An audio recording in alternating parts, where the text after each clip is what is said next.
ঠিক আছে ভাই, তাহলে আমরা শুরু করি। হ্যাঁ, আপনারা সবাই মোটামুটি যে 4 জনের গ্রুপ আছে, গ্রুপের মধ্যে এরকম কি হয়েছে যে 4 জনের মধ্যে কেউই ওয়েবসাইট খুলতে পারেন না? সবারই তো গ্রুপে মোটামুটি কারো না কারো ওয়েবসাইট খোলা আছে না? হ্যাঁ, আচ্ছা, পার্সোনালি ওয়েবসাইট খুলতে পারেন না কে কে? 1 জন, 2 জন, 3 জন, সংখ্যাটা কম। 2-1 জনের এরকম এক্সেপশনাল এরকম প্রবলেম থাকতেই পারে, হয়তোবা তাদের মানে পিসির সমস্যা না, ইমেলের হয়তোবা কোনো প্রবলেম থাকতে পারে, এই কারণে নাও হইতে পারে। আচ্ছা, এই 3 জন কি করবেন, গ্রুপের অন্যান্য যে সদস্যরা আছে এদের ওয়েবসাইট থেকে কাজ করবেন। আরেকজনকে যা বলবেন যে ভাই আমারে আপনার ওয়েবসাইটের অ্যাক্সেস দেন। আপনাদের কি মনে আছে কিভাবে আরেকজনের ওয়েবসাইটের অ্যাক্সেস নেবেন? ওয়ার্ডপ্রেসের আরেক মনে করেন 4 জনের একটা টিম আছে, এখন একজনের ওয়েবসাইটটা খুলছেন, বাকি 3 জনকেও কিন্তু অ্যাক্সেস দেওয়া যাবে ওই ওয়েবসাইটের। কিভাবে দিবেন এই জিনিসটা একটু দেখাই। এই মনে করেন আপনাদের যে ওয়ার্ডপ্রেসের ওয়েবসাইট আছে সেটার ব্যাকএন্ড এটা না, এটা ড্যাশবোর্ডটা, এখান থেকেই তো কন্ট্রোল করেন তাই না? এখান থেকে নতুন পেজ খোলা যায়, নতুন পোস্ট করা যায়। হ্যাঁ, আপনার মনে করেন নতুন থিম চাইলে অ্যাড করা যায়। এখন চাইলে আপনি অন্যকে অ্যাক্সেসও দিতে পারবেন। কিভাবে? এই যে দেখেন ইউজার্স একটা অপশন আছে, ইউজার্সে চলে যাবেন, এখানে ক্লিক করবেন, অল ইউজার্সে আইসা পড়বে। দেখেন এখানে আমার শুধু একজনকে অ্যাক্সেস দেওয়া আছে, অ্যাডমিন নামে দেওয়া আছে, তার ইউজার নেম দেওয়া আছে, তার কি দেওয়া আছে, ইমেলটা দেওয়া আছে, আর তার রোল কি, অ্যাডমিনিস্ট্রেটর। এখন আমি যদি নতুন কাউকে অ্যাড করতে চাই তাহলে কি করব, অ্যাড নিউ ইউজার, এখানে ক্লিক করব। এই জিনিসটা কাদের জন্য? যাদের ওয়েবসাইট এখনো করতে পারেন নাই, তার সাথী ভাইদের কাছ থেকে এই জিনিসটা করে নেবেন। এখানে যাওয়ার পরে যে দেখেন ইউজার নেম, এটা এখানে কি লেখছে, রিকোয়ার্ড মানে কি প্রয়োজন, অবশ্যই প্রয়োজন। এখানে একটা সহজ ইউজার নেম দিয়ে দিবেন, অথবা যেই ভাই অ্যাক্সেস চাচ্ছে তার নামই দিয়ে দিবেন। মনে করেন হাসান নামে কেউ অ্যাক্সেস চাচ্ছে, তার নামটা দিয়ে দিলেন। তার ইমেল যেটা আছে, ইমেল একটা দিয়ে দিবেন। তার user name, first name, last name এটা দিলেও চলে, না দিলেও চলে। ওয়েবসাইটের লিঙ্ক এটাও দিলে চলে। এটা আপনার ওয়েবসাইটের লিঙ্কই দিয়ে দেবেন যে ওয়েবসাইটটা করতেছেন, চালাচ্ছেন। এরপরে জেনারেট পাসওয়ার্ড না দিয়ে এখানে একটা সহজ পাসওয়ার্ড দিবেন, সহজ কিন্তু স্ট্রং। মনে করেন ক্যারেক্টার ইউজ করে একটা পাসওয়ার্ড দিবেন। দেওয়ার পর এই যে এইখানটায় ক্লিক করার পর দেখবেন যে অনেকগুলো অপশন আছে। শপ ম্যানেজার হিসাবে তাকে অ্যাক্সেস দিবেন, নাকি কাস্টমার হিসাবে, নাকি এসইও এডিটর হিসাবে, নাকি সাবস্ক্রাইবার হিসাবে, নাকি অ্যাডমিনিস্ট্রেটর দিবেন। এখান থেকে যে কোনো একটা অপশন, মানে অ্যাডমিনিস্ট্রেটর দিলে ভালো, সেও পুরোটুকু কন্ট্রোল করতে পারবে ওয়েবসাইটটা। অ্যাডমিনিস্ট্রেটর দিয়ে অ্যাড নিউ ইউজার এখানে ক্লিক করবেন, ওই ভাইকে অ্যাক্সেস দেওয়া হয়ে যাবে। বুঝতে পারছেন ভাই? আচ্ছা, এই অ্যাক্সেসটা নিয়ে নেবেন সবাই। এখন আজকে আমাদের কাহিনী হইল যে আমরা ফেসবুকের সাথে আমাদের যে ওয়েবসাইটটা খুলছি এই ওয়েবসাইটের একটা লিঙ্ক আপ করবো পিক্সেলের মাধ্যমে। এটা আপনাদের আগের যে অ্যাসাইনমেন্ট আছে ওইটার সাথে সাথে এটাও করে ফেলবেন, তাহলে স্যারে যে নেক্সট ক্লাসগুলো নেবে এইগুলো আপনাদের ধরতে আরো সহজ হবে। তাহলে স্যারের কাছে নতুন নতুন প্রশ্ন করতে পারবেন। আর যদি প্রথম দিনই এইগুলা দেখেন তাহলে মনে করেন অনেক কিছু বুঝবেন না, প্রশ্ন আসবে না। আচ্ছা, এই এখন আমরা ভাই কোথায় আছি? মেটা বিজনেস সুইট আছি, তাই না? আর এইখানে কি আছে, আমাদের একটা ওয়েবসাইট আছে। এখন আমরা কি করতে চাই, এই ওয়েবসাইটের সাথে এই আমাদের মেটা বিজনেস সুইটের যে বিজনেস ম্যানেজার আছে, আমরা যে বিজনেস ম্যানেজার থেকে অ্যাড চালাবো সেইখানে আমরা একটা লিঙ্ক আপ করব। তো দেখেন এইখানে আমার 2টা বিজনেস ম্যানেজার আছে, একটা বুকম্যান আর একটা হলো দ্য পাবলিকেশনস। হ্যাঁ, আমি মনে করেন দ্য পাবলিকেশনস নিয়ে এই বিজনেস ম্যানেজারটা আজকে ইউজ করব। এখানে যাই, এখানে যাওয়ার পর আমার এখন কোথায় আনছে, বিজনেস ম্যানেজারের যে মেটা বিজনেস সুইটের ইন্টারফেসটা আছে সেইখানে নিয়ে আসছে। এই যে এইখানটায় যদি কোথায় আছেন এটা না বুঝতে পারেন তাহলে এইখানে মাউস হোভার করবেন, তাহলে লেখাটা দেখতে পারবেন যে মেটা বিজনেস সুইট, বা যদি অ্যাড ম্যানেজার থাকতো তাহলে অ্যাড ম্যানেজার এইখানে লেখা আসতো। ওকে, দেখেন এখন আমার এইখানে অ্যাড অ্যাকাউন্ট আছে কয়টা, এখানে যদি ক্লিক করি তাহলে দেখতে পারবো কয়টা অ্যাড অ্যাকাউন্ট আছে। আমার এইখানে একটা অ্যাড অ্যাকাউন্ট আছে। এখন আমি যদি চাই যে নতুন একটা অ্যাড অ্যাকাউন্ট ক্রিয়েট করব, এখন কিন্তু পারবো না, কারণ এখন লিমিটেশন দিয়ে দিছে সবাই একটা অ্যাড ম্যানেজার ব্যবহার করতে পারবে বা একটা অ্যাড ম্যানেজার খুলতে পারবে। এখানে যদি ক্লিক করি দেখেন নতুন অ্যাড ম্যানেজার খোলার যে অপশনটা সেটা অফ আছে, কিন্তু আমি কি করতে পারবো আরেকজনের বিজনেস ম্যানেজারে আমি কি করতে পারবো, চাইলে এই অ্যাড ম্যানেজারের অ্যাক্সেস অ্যাড ম্যানেজার দিয়ে তাকে রিকোয়েস্ট করতে পারবো যে আপনার বিজনেস ম্যানেজারের অ্যাক্সেস আমাকে দেন, বা আপনার বিজনেস ম্যানেজার থেকে আমি আমার অ্যাড অ্যাকাউন্ট দিয়ে অ্যাড চালাবো। Don't move the ad account access is shared with this business portfolio instant. আচ্ছা, এটা আমাদের দরকার নেই। এখন দেখেন, এখন আমরা আমাদের অ্যাড ম্যানেজারের অপশন, যেটা অ্যাড ম্যানেজারের যে ইন্টারফেস, সেখানে চলে যাব। অ্যাড ম্যানেজারের উপর ক্লিক করার পর দেখবেন এখানে একটা অপশন আছে ওপেন ইন অ্যাডস ম্যানেজার, এইখানে সবাই চলে আসবে। এতক্ষণ আমরা মানে লাইনে মাত্র যাচ্ছি আর কি, এখনো আসল জায়গায় যাই নাই এখনো। ওকে, এটা হলো আমাদের কি অ্যাড ম্যানেজার। যখন না বুঝতে পারবো যে কোথায় আছে, এই যে এইখানে উপরে মাউস ওভার করব, লেখা আছে কি অ্যাড ম্যানেজার। আর এইখানে কি আছে, এই যে দেখেন এখানে যখন আমি ক্লিক করছি, এইখানে যেই অপশনগুলো আছে এগুলো সব হলো আমার অ্যাড অ্যাকাউন্ট, বুঝতে পারছেন? এখন আমি যদি চাই এই যে ক্যাপ্টেন জ্যাক স্প্যারো, এই অ্যাড অ্যাকাউন্ট থেকে আমি কি করতে পারবো, অ্যাড চালাইতে পারবো। অথবা আমি আমার যে আগের অ্যাড ম্যানেজারটা ছিল, যেটার মাধ্যমে আমি এখানে আসছি, সলিউশন ইঞ্জিনিয়ারিং টিম, এখান থেকেও অ্যাড চালাইতে পারবো। আচ্ছা, আজকে যেহেতু আমরা অ্যাড চালাবো না, আজকে আমরা দেখব যে পিক্সেল কিভাবে ওয়েবসাইটের সাথে ইন্টিগ্রেট করে, অথবা পিক্সেল কিভাবে ওয়েবসাইটের সাথে লিঙ্ক আপ করে, এক কথায়।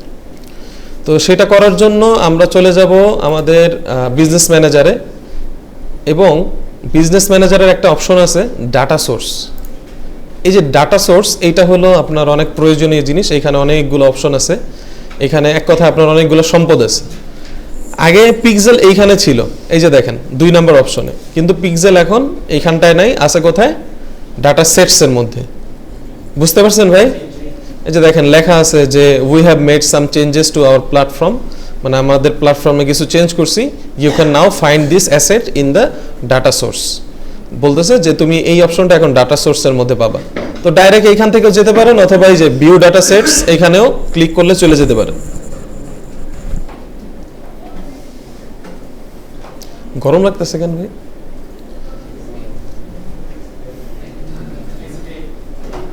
আচ্ছা, হ্যাঁ, পিক্সেল অনেকগুলো খোলা আছে, এখন নতুন পিক্সেলও খোলা যাবে। একটা জিনিস মনে রাখবেন, নতুন পিক্সেল খোলা যায়, কিন্তু পুরাতন পিক্সেল আপনি কোনোটা ডিলিট করতে পারবেন না, এগুলা ডিলিট করার অপশন নেই, ঠিক আছে? সেই জন্য পিক্সেল যেটা খুলবেন ওইটা একটু মানে মাথায় রাখবেন যে কয়টা খুলতেছেন। পিক্সেলের নামটা অবশ্যই এমনভাবে দিবেন যাতে মনে থাকে। এখন দেখেন ভাই, আমি ডাটা সেটস এর মধ্যে আসছি না, এইখানে আসছি আমি পিক্সেল খোলার জন্য। কি খোলার জন্য? পিক্সেল। এই যে দেখেন এইখানে যে অপশনটা আছে অ্যাড, এইখানে যদি আমি ক্লিক করি, একটা নাম চাচ্ছে, ঠিক না? এই নামটা চাচ্ছে হলো আমার পিক্সেলের নাম, এমন একটা নাম দিব যাতে মনে থাকে আমার। এখন আপনাদের জন্য এই নামটা দিয়ে আমি ব্যাচ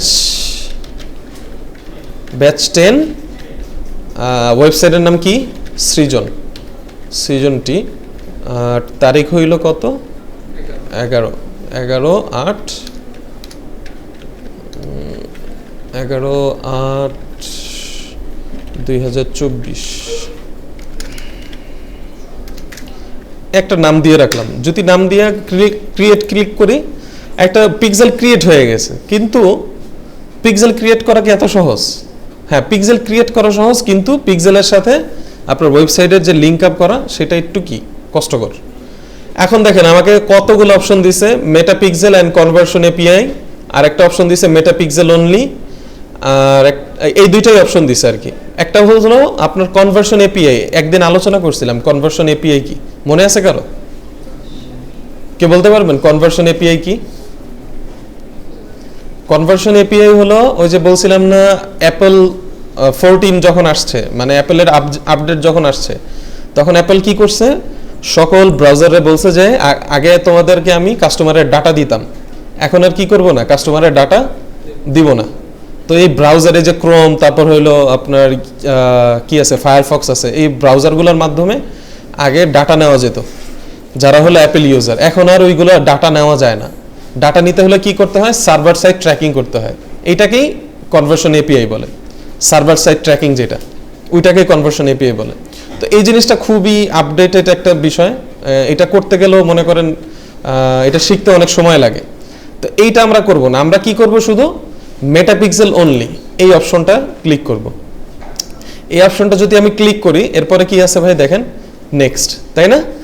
এইখানে যদি আমি ক্লিক করি, আমাকে আরো দুইটা অপশন দিছে যে manually add pixel code to the website, মানে বলতেছে যে তুমি ম্যানুয়ালি এই যে পিক্সেলের যে কোডটা আছে সেটা তোমার ওয়েবসাইটে দিয়ে আসো। আরেকটা বলতেছে কি use partner integration. Partner integration আমাদের যাওয়ার দরকার নেই, আমরা কি করব, হয়তো ম্যানুয়ালি কোডটা আমাদের পিক্সেলে আমাদের ওয়েবসাইটে সেট করব, অথবা ওয়েবসাইট যে আমরা করছি ওয়ার্ডপ্রেসের মধ্যে করছি না, ওয়ার্ডপ্রেসে এমন কিছু প্লাগইন আছে যেগুলোর মাধ্যমে খুব সহজে পিক্সেল সেটআপ করা যায়। বুঝতে পারছেন ভাই?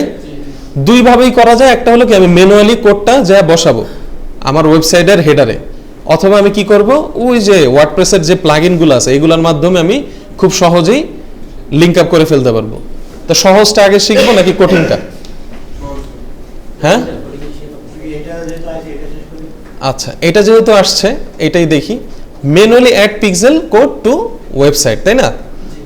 এখন আমি যদি এখানে এই যে দেখেন ইনস্টল কোড ম্যানুয়ালি, এখানে ক্লিক করি, আমাকে একটা জাভা স্ক্রিপ্টের কোড দিচ্ছে এইখানে।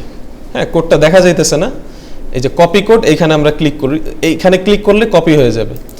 আসলে এই কাজটা মূলত হলো যারা ওয়েব ডিজাইনার বা ওয়েব ডেভেলপার তাদের। তো অনেক জায়গায় হইতে পারে যে আপনি যে গিয়ে দেখবেন যে অফিসে অলরেডি পিক্সেল সেটআপ করা আছে, কিন্তু কোথাও যদি না করা থাকে, অথবা নতুন ব্যবসা হয়, অথবা যদি নতুন ওয়েবসাইট খুলতে যান, তাহলে এই জিনিসটা আপনারা নিজে করবেন, বা নিজে করা সাজেস্ট করি না, ওই ডেভেলপাররে বলবেন যে এটা করে দিতে। তো দেখেন ভাই, এখান থেকে যদি আমি কপি কোড করি, এরপরে যদি কন্টিনিউ দিই,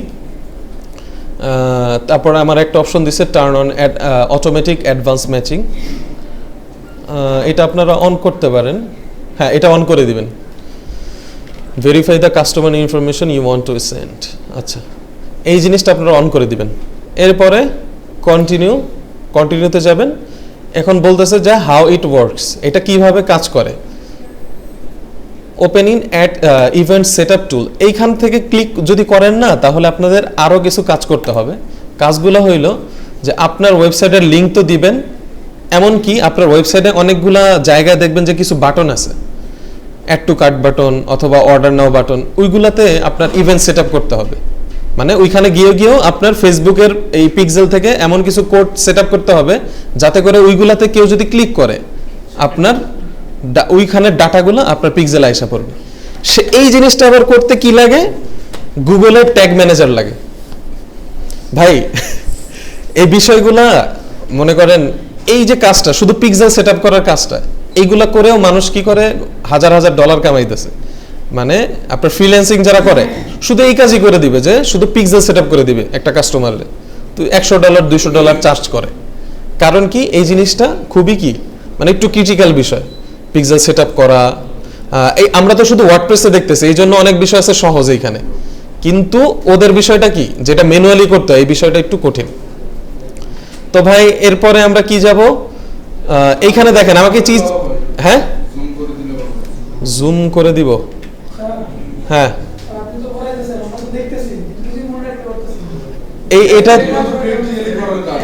এটা মনে রাখতে হবে ভাই, নিজে নিজে করে, বুঝছেন, নিজে।